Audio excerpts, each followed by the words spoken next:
DevilNeverCry.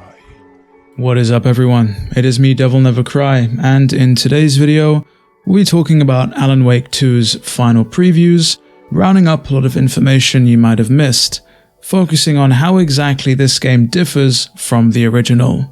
It's hard to believe that the original Alan Wake launched over 13 years ago, and with the sequel just on the horizon, I thought now would be a good time to collate all of the information that we know about Alan Wake 2 so far in one short and concise video to get you all up to speed. Starting with the overall premise of the game, Alan Wake 2 has a strong survival horror focus, as opposed to the action-adventure game that the original was, that had pieces of thriller and hints of horror thrown in for good measure. To specify, not only will you be thrown in the deep end of an oppressive and anxiety-inducing atmosphere, but you'll also find yourself contending with the usual survival horror tropes. Ammunition for your weapons will be scarce and hard to find, meaning you'll have to make every shot count against the Taken. But encounters with the Taken themselves will be far more lethal. If the final previews are anything to go by, though you may not be coming up against large numbers of them like you did in the original, every encounter will still feel dangerous as the enemies are smarter, more relentless, more erratic, and just overall hit much harder.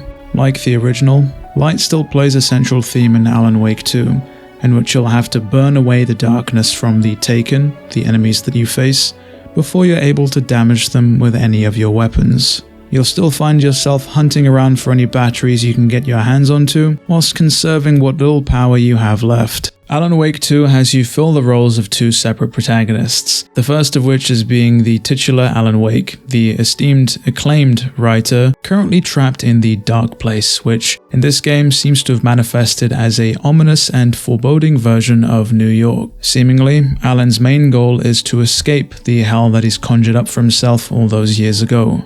On the other side of things, in real life, you'll also be playing as FBI detective Saga Anderson, currently investigating the Cult of the Tree. You'll be able to switch between the two protagonists at any given point to see where exactly their story takes them, and quite recently, Remedy have been teasing that perhaps what you do in one protagonist's story might actually have a tangible effect in the others. Though they haven't said much, I assume they're keeping that a surprise for release. This concept of non-linearity has seemingly also leaked into other facets of this game. For example, the game world itself takes a non-linear structure. In the original Alan Wake, it was incredibly linear as you're railroaded from one sequence to the next. Though the levels themselves might have been wide and expansive, you only ever were allowed to pretty much go forward. Gone are the locales of Bright Falls and Cauldron Lake. Instead, in Alan Wake 2, players will have access to several different open hub-style levels in which the player will be able to backtrack at will, piecing together the story as they go, as well as finding optional tasks and objectives, as well as secrets. Whilst we're on the topic of locations and traversal, in the original Alan Wake, you had the option of using vehicles to move from one location to the next. We have had confirmation, however, that unfortunately in Alan Wake 2, the direct control of vehicles has been omitted, with that particular mechanic having been relegated to only allow the player to move from one hub world to the next. One of the new key mechanics that they've introduced in Alan Wake 2 is this concept of a Mind Palace. In Saga's case, her mental palace is known as the Mind Place, in which she's able to conjure up this idea of a case board in which you're able to literally map out all of the pieces of evidence and clues that you've found throughout the game world to effectively progress the narrative forward as you come across new revelations. Whereas in Alan's case, his mental palace is known as the Writer's Room, and instead he has access to a plot board in which Alan is literally able to rewrite reality in the Dark Place by using any clues that he may have come across, literally allowing you to manifest and rewrite Alan's surroundings as you see fit. This seems to be a great way to keep the player engaged. More often than not, in games where you're able to pick up notes as pieces of evidence, people tend to skip even bothering to read what exactly it is that they've picked up before moving on to wherever they think the story will progress next. But by forcing people to map out all of these notes on a board and make heads or tails of what exactly it is that they're seeing before being able to progress the story, it forces people to engage with the narrative in a way that they wouldn't necessarily have done so in the past. Another change in Alan Wake 2 that aligns itself well with the new survival horror direction is the increased importance of puzzles. There were barely any puzzles in the original Alan Wake, and the ones that were there weren't necessarily memorable enough to even remember. However, it does seem as though they've taken a page out of the Resident Evil handbook, having introduced a plethora of different puzzles of a variety of complexities. Judging from the final previews, it seems as though completing puzzles can net you anything from items and consumables all the way up to new weapons. And so if you do stumble upon any brain teasers out there, it's probably worth stopping and giving it a thought. Speaking of Resident Evil, however, there's a few more features from that series that Alan Wake 2 has managed to pinch beyond just the puzzles. The first of which being the concept of a safe room. Alan Wake 2 will feature a variety of different break rooms in which the player will be safe from being assailed by the Taken, the evil malignant force that permeates the entirety of this game as well as the original, in which you'll be able to save your game via the use of a coffee thermos. Think of it similar to Resident Evil's typewriters.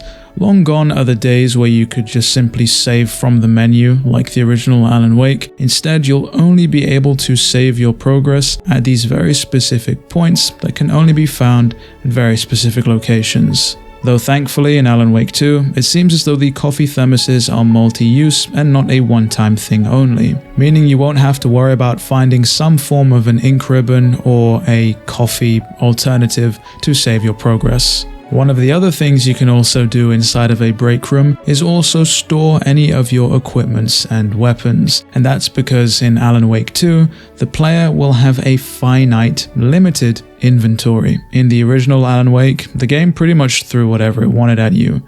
Flashbangs, flares, copious amounts of ammo, and all kinds of different weapons, albeit at the cost of stripping a lot of these of you every time you started a different chapter. But it does seem as though in the sequel, they've given items permanence in that you now have an inventory system, and they hopefully won't start stripping these from you at random intervals like they did in the original. We've had confirmation that Alan Wake 2 will receive 2 post-launch expansions, 2 pieces of paid DLC titled Night Springs and The Lake House.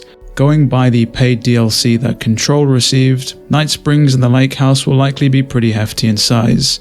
We've also had confirmation that alongside these paid expansions we'll also be receiving free DLC. And lastly, it's worth considering that Alan Wake 2 will likely indirectly be tied to Control, ever since Control's Altered World event expansion, in which we see the events or the aftermath of Bright Falls through the lens of the Federal Bureau of Control. The connection between the two games has been pretty overt, especially when you factor in the ending of the DLC, which foreshadows another event occurring at Bright Falls. Overall, Alan Wake 2 has received glowing final previews and is potentially set to be a contender for Game of the Year. I myself am looking forward to getting hands-on with the game. If you feel as though there's anything that I might have missed out of this video, however, do let me know down in the comments below. With all that said and done, it has been me, DevilNeverCry. I'd like to thank all of you for watching, and as always, I'll see you all next video.